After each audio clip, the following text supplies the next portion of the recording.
Title VII of the Civil Rights Act of 1964 is the federal version of non-discrimination law. And what it sought to do was to end the entire act has a variety of titles. Each one of these titles tries to address discrimination in different arenas. So Title VII speaks to non-discrimination or protecting against discrimination in the workplace.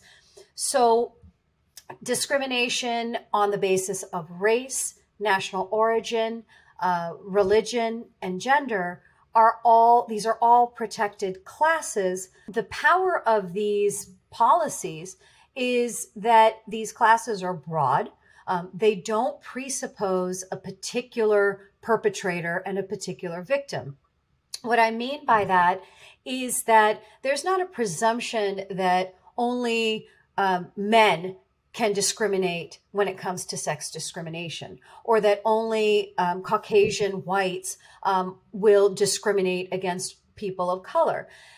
Race or gender are categories that are neutral so that arguably a man working in, say, an all-female office, where if the female coworkers are harassing him, making comments about his looks, or holding opportunities from him because he's male, or making disparaging remarks, to a point that it rises to the level of a sustained hostile environment, well, that man has protection under Title VII.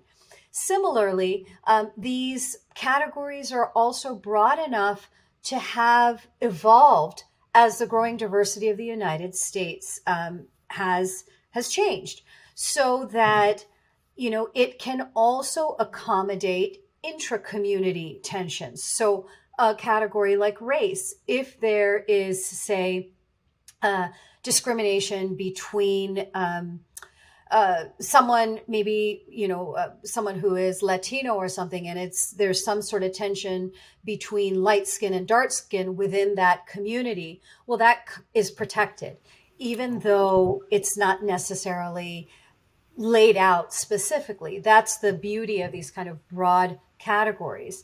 And so caste has now been added to these categories. But the key difference between caste and all of these other categories is that caste is very specific, whether you look at the language of the proposal, whether you listen to all the testimony of the champions of this policy, everything singled out and targeted South Asians. So you're essentially having to violate the very non-discrimination policies that you're trying to amend, because now you're discriminating against a group of people on the basis of their national origin or their ethnicity in order to justify this amendment.